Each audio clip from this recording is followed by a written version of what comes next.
Hello everyone and welcome back to the channel for another video. So today's video is going to be redecorating my plaza into a 1920s themed plaza cityscape.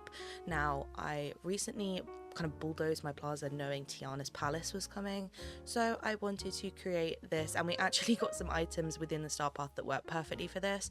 So I created this on my live stream, so if you did miss that, you can go back and watch the VOD of it and you can like watch me actually struggle to do it, because it was a very long-winded build.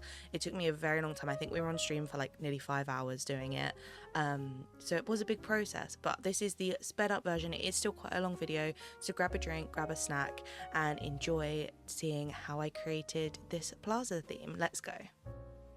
So as you can see, to start off with, I've placed in all the buildings I knew I wanted to use in here. So I've used Scrooge's store, Daisy's boutique, the premium shop bakery house, the premium shop Mott's Inc apartment, Remy's house, Remy's restaurant, Tiana's palace, and the Mike and Sully house, as well as 2 of the Disney parks entrances, which are going to kind of function as like the streetcar train station.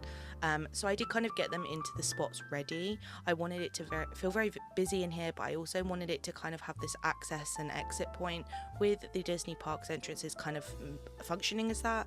I wanted to give Tiana's palace a nice big space because obviously we have so much new stuff to decorate with it, and I wanted to make it this really nice grand spot for her, and then all the other buildings kind of lined that long section before you head down to the meadow. And I kind of had to move things about a little bit. I did move some of the buildings slightly as we go on, but they kind of stayed in the same formation.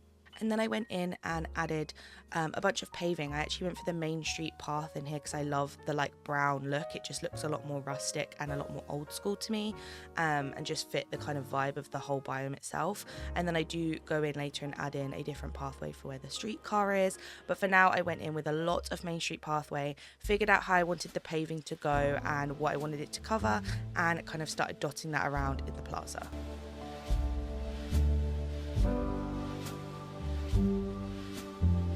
As you can see, for the streetcar kind of like train track, I went for the bordered asphalt paving just because I felt like this looked the cleanest and the most simple to go in the middle here. And then I started adding in some of the craftable train tracks. You get these with Oswald with his quest, so if you don't have Oswald or the DLC, you may be able to kind of figure out a alternative to use to do this. You could do like a touch of magic rug and make it look like a train track or something, but I decided to use these. Now I do have to say a massive thank you to both Fora and Brainseer who helped me out with some tropical wood and some plastic for these. I did not realize how much they cost. They are very, very expensive. So as you can see here, I did make the kind of train track a lot smaller because I was like, this is going to take a ridiculous amount of resources. So I do need to say a massive thank you to them for helping me out in the live stream with some of these resources, because I couldn't have done it without them. So thank you very much, guys. I appreciate it. But here I'm kind of figuring out the layout of the train track, seeing how big I wanted to make it, and kind of making sure it all looks symmetrical as much as I could.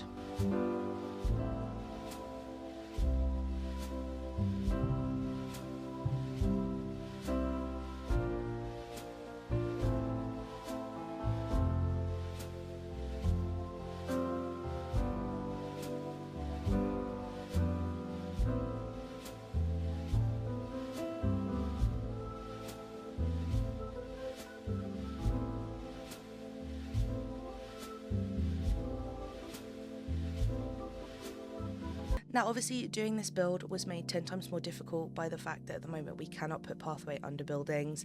I was saying during the live stream, this is probably one of the worst bugs we've had, alongside the one where everything went invisible, because as someone who obviously builds a lot and does a lot of build videos, this has just made it so much harder. In a normal build where you only have one building, it's not as bad, but for this one I had to constantly move buildings. Even towards the end of the video you'll see me moving buildings around to figure out the pathway underneath, so that has been a massive pain, but I did manage to do it and started figuring out the rest of the layout. I did extend the train track a little bit, and I will go in later and kind of edit the pathway underneath these buildings to get it in the right spot and make sure everything was working how I wanted it to.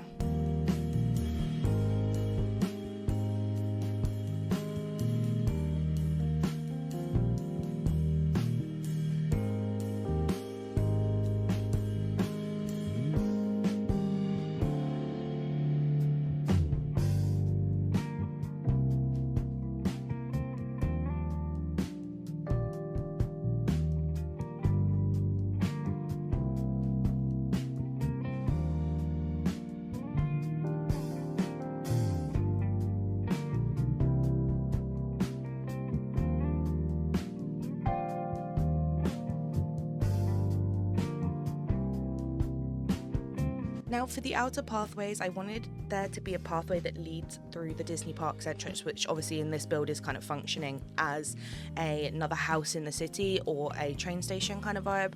So I did want to kind of extend the pathways outside of those and make sure there was a pathway leading to the other biomes. Now this bit will be decorated slightly differently, and it will be decorated with the intention of me having to use those Disney Parks entrances as the way to get through, which I know after some time I'll probably be annoyed at myself for doing, because it's going to end up being really inconvenient and make things take longer for me. But I thought it would look cute, okay? So that is what we went for. And then after that I started working on the kind of Remy section where his house and his restaurant is.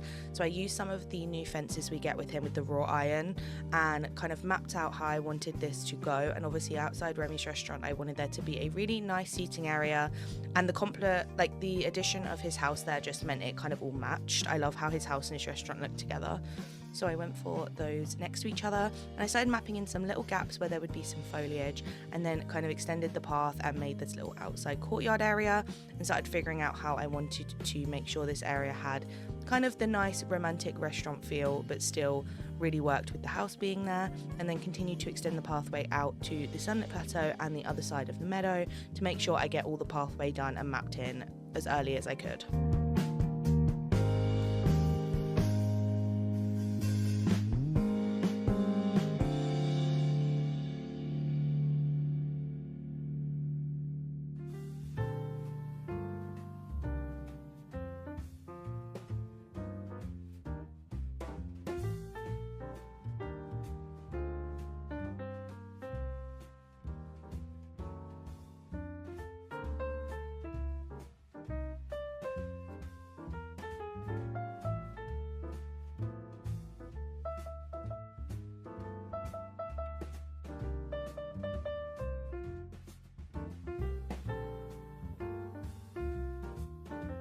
Now around most of the buildings I used some of the iron brick fence to kind of line the different buildings, so I used it behind the kind of like row of buildings as well as behind Tiana's. I did Remy's slightly differently because I wanted to use the raw iron fence, but for the rest I used the iron brick fence because this is just my favourite one to use, and I felt like it really complements this main street path flooring as well as the general vibe of the build itself.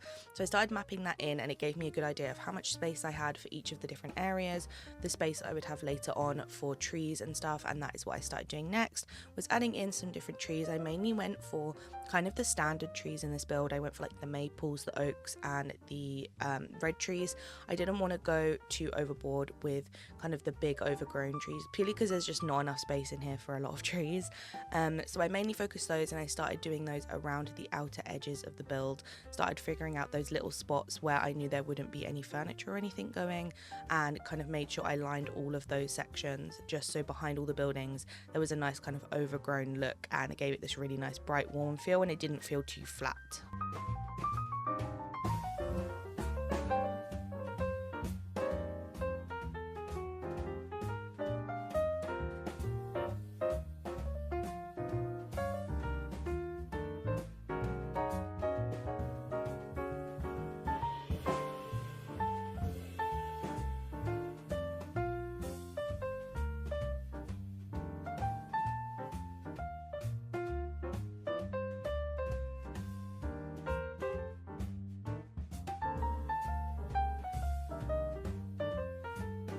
Now with Remy's, I wasn't sure how I was going to decorate it, so I decided I would start by putting out a load of different furniture and do my usual trick of kind of placing everything out and then figuring out where I wanted it to go, because there were some items that I knew I wanted to use, such as Oswald's car and things like that, that I wasn't sure where they would actually work in this build. So I kind of placed them all down and figured out where everything would work best. I do skip over a lot of placing down the furniture just because it's very long-winded, but I do kind of start doing that and mapping in where I want everything to go.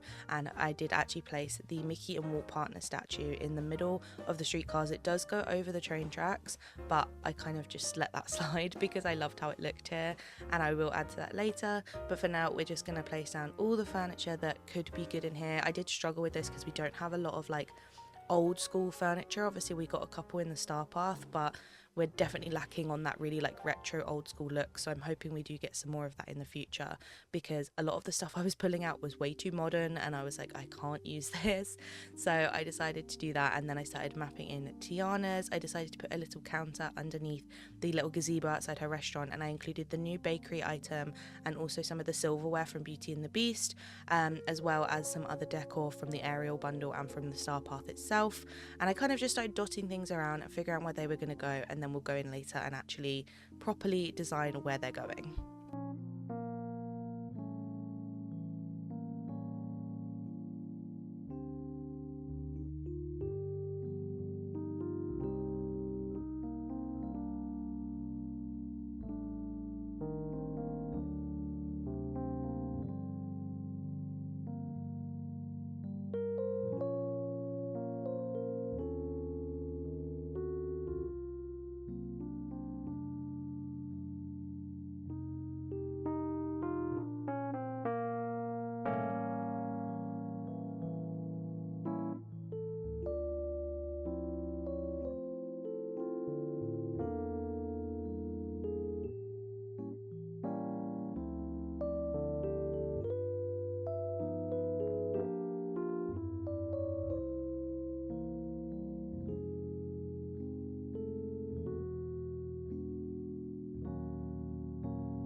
Now for the bakery area, I did enclose it with some of the iron brick fence again to give it this nice little courtyard, and I added some of the barrel tables from the Tangled collection as the table and seating here, because they have this really nice rustic look.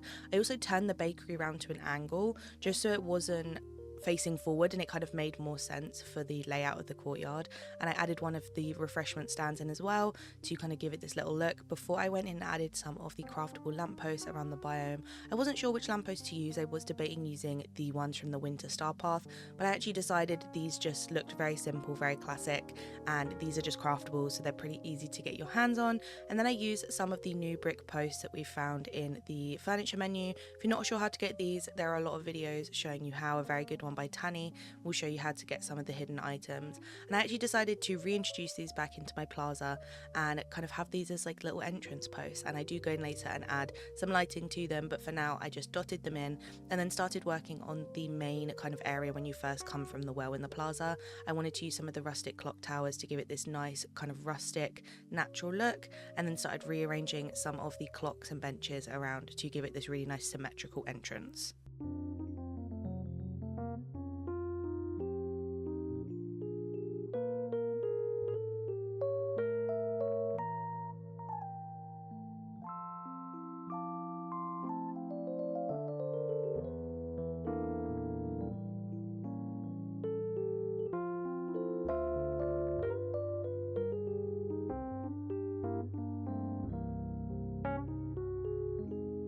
Now, as we started working on Remy's area, I actually decided to put in the craftable statue. Now, if you haven't got this yet, it is a lot of raw iron to craft it, but it is from that, so make sure you're doing those Remy quests. And then I started figuring out the rest of the layout. I wanted to include some of his traditional like white tables and the red chairs we get from Scrooge's in the back section to kind of be the like bigger dining section going on. And then at the front of the building, I do go in and use some of the new craftable tables and chairs, again with the raw iron, which are just these more simplistic tables and chairs as if someone came to just grab a quick snack or a drink, and then the ones at the back are more the formal kind of seating area. And then I started figuring out how I was going to use the other furniture I had to create this kind of nice little courtyard area and make sure that you could access everything, it wasn't too blocked or cluttered, and you could kind of get your way around, because I didn't want it to be too busy in here, but I still wanted it to feel like a nice little hangout spot at Remy's or the restaurant.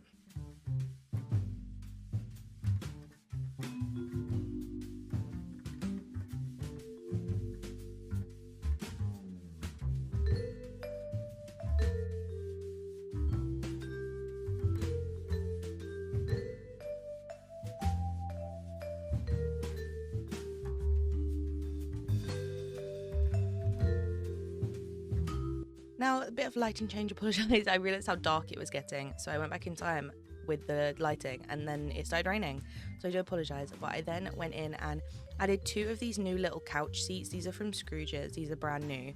I added those to that little corner by Remy's to be a nice little seating area, and then I started figuring out the last bits of furniture I wanted to use. I decided to use some of the Moulin anvils to give it a really nice kind of like rustic workman look, as well as some of like the sandbags and other Moulin items we got. I just felt like I wanted to add that kind of rustic touch to especially the outer part of the build, and then started figuring out what other furniture would work in here, would give it that kind of nice look and both complement the more kind of upscale side with the restaurants but also the more classic side with the other end of the plaza. It's a kind of mismatch of vibes in here, which I really like. It feels like an actual city. One side would have all your upscale restaurants and shops and stuff, and then the other side would be a bit more classic and be people just going to work and doing their thing. So that was kind of the look I went for with the different kind of areas of the build. And then I started going in with the final furniture pieces, as well as starting to do some of the actual trees and foliage around the build.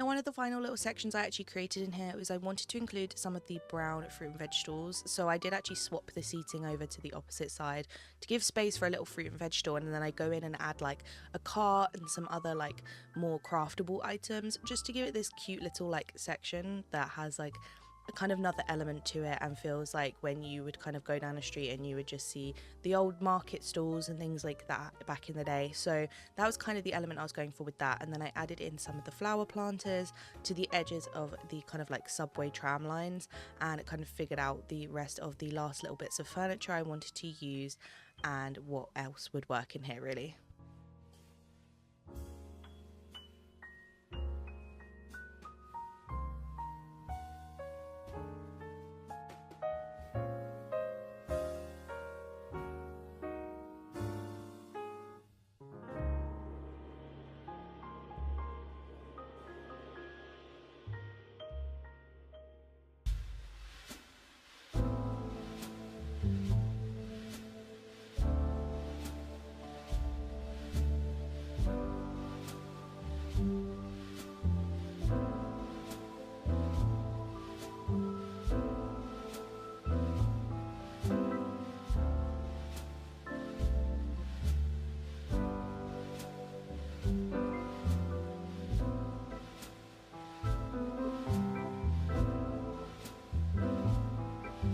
Now, once I'd done the majority of the furniture, I obviously went in with a bunch of foliage. I started off on the like interior plaza bits first, so like the little tree spot by the bakery and the bit by Remy's, and kind of introduced that like small bit of foliage into this area. Now, there wasn't much space for this kind of stuff, but I did want to have some of it just so it didn't feel too plain. So I added some of the really small red maple trees behind all of those rows of buildings. I did want to use other trees, but unfortunately none of them fit. Like, no matter how much I changed the fences and changed this spot, I just could not make any other trees fit because they had too big of a hitbox, whereas this red maple in particular only has a one little hitbox square. So I actually, as you can see, figured it out loads, tried to make it work, and it doesn't work. So I decided to just duplicate this red maple and kind of have a couple of these running behind these rows of buildings, just so it didn't feel too flat when you're looking at it from the meadow. I wanted it to still kind of look a bit more natural and not be too like flat and plain. And then I started doing some bigger trees around behind all of the corner sections, like Remy's and also Tiana's. I could use some of those like more varieties of trees, and started decorating behind that so that her palace had a really nice backdrop to it.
Now for the outer sections past the kind of like Disney Parks entrance barrier, I wanted it to feel a little bit more overgrown and kind of use the opportunity to use a lot more foliage, just because I felt like this outer section would be kind of like the outskirts of the city where things would be a little bit more unkept, there would be a lot more going on. So I actually wanted to use a lot of that out here, and something I did use foliage wise a lot throughout the whole build is the lily pads from Eternity Isle, and obviously I did this as kind of like an homage again to Tiana and Princess and the Frog, and it just fit really well with a lot of the kind of items I'd used in here. I felt like it really fit the theme of everything, so I do use those more than I usually do, but I do obviously use my classics like the small little green plant and a lot of ferns and some of the like traditional base game bushes, as well as adding in some rocks and some like tree logs and things like that, just to give it this really nice overgrown look and make this outer area seem really full.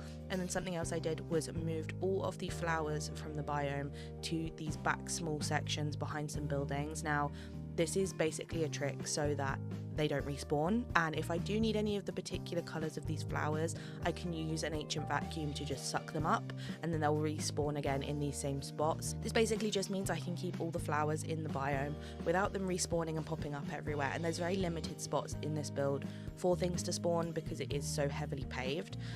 So I did dot loads of those behind the buildings, but also kept some as well in this bigger section to kind of decorate around and include, because they do just look lovely. And then this is one of the sections that I was really excited about, because I actually included Tiana's water tower from the Star Path.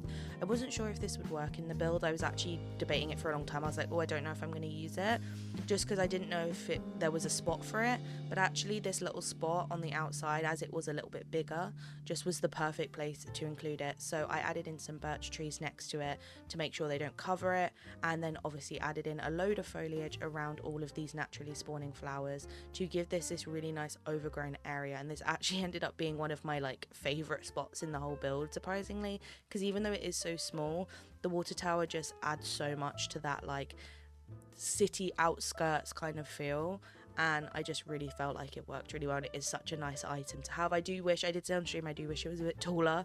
It is quite short compared to like the Mickey water tower, so I do wish it was a little bit taller, but it still worked really well in here, and I felt like really stood out as a nice focus point. And then I went around the rest of this outer section and obviously lined all the pathway with some more foliage to kind of finish this area up.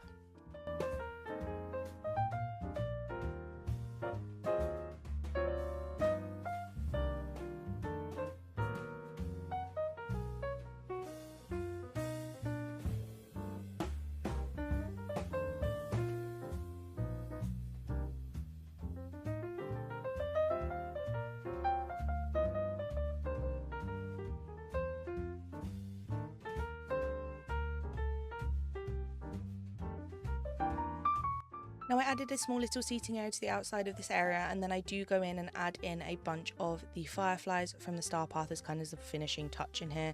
And this is the final build. I will show you first at daytime, And obviously as you come out of the well, you have the parks kind of statue in the middle with some clocks. You have the subway track with the subway cars on, which I just love. And I use some of the craftable ratatouille entrances from the time bending pieces at the entrances of both of the stations. We've got the three main buildings, Daisy, Scrooge and the Monsters Inc. house. And then lots of decoration at the end of this to lead us to the little market area with the market stalls, as well as the little seating area on the right. And then we have Remy's spot, so we have some of the craftable Parisian tables at the front, the gorgeous statue, and then some of the bigger, fancier tables at the back in this cozy little romantic spot, which I just placed some other items on the tables. Coming out of there, we can obviously see this is the train kind of entrance exit. And if you go through here, we have our entrances out to the sunlit plateau as well as the peaceful meadow. This is just a very overgrown spot. Looks really rustic and kind of like the outskirts of the city. And then we have a little bench seating area out here as well. Heading back in, as we head down the subway line, we can see a little bit of the entrance to the well. We have the two rustic clock towers, and then we have the bakery courtyard. I will add some food to this, I did forget, but I added the refreshment stall from a previous star path as well. And then we have the outside of the Monsters Inc. apartment with just a little bike and a bench, and then the matching subway exit out here as well.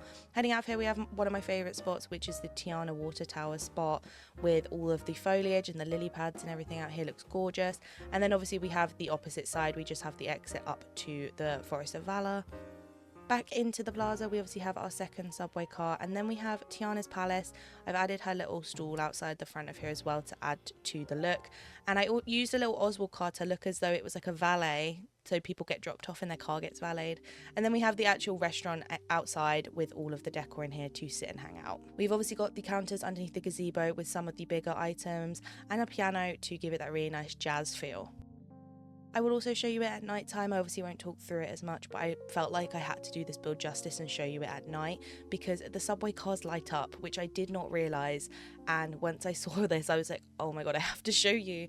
And obviously the fireflies are much more kind of noticeable at night, but I felt like I just had to do this build justice and show you all the areas at night time. So we've obviously got Remy's has got the lights coming from the statue in the middle. All of the fence posts have the little lights on them, and then obviously the clock towers and everything also light up. So I felt like this build ended up with a really lovely warm glow. I actually prefer this biome at night and sunset rather than the daytime, which is uncommon for me, but I actually really love how it ended up. I feel like all the buildings light up so beautifully, all the windows light up, and it honestly has ended up being such a nice nighttime spot out here.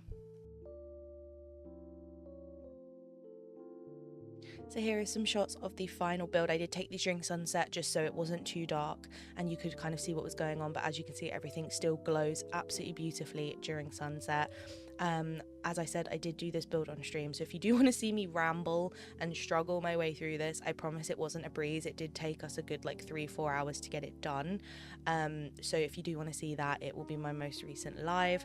But I hope you guys did enjoy the build. Let me know down below what you think. It was a very long one, so I hope if you did make it through all this way, let me know down below. I very much appreciate it. But I'm very happy with how my plaza looks. It's genuinely my new favourite biome. It will be staying like this for a very long time, and I'm hoping at some point I can obviously add to it and change things with some new stuff.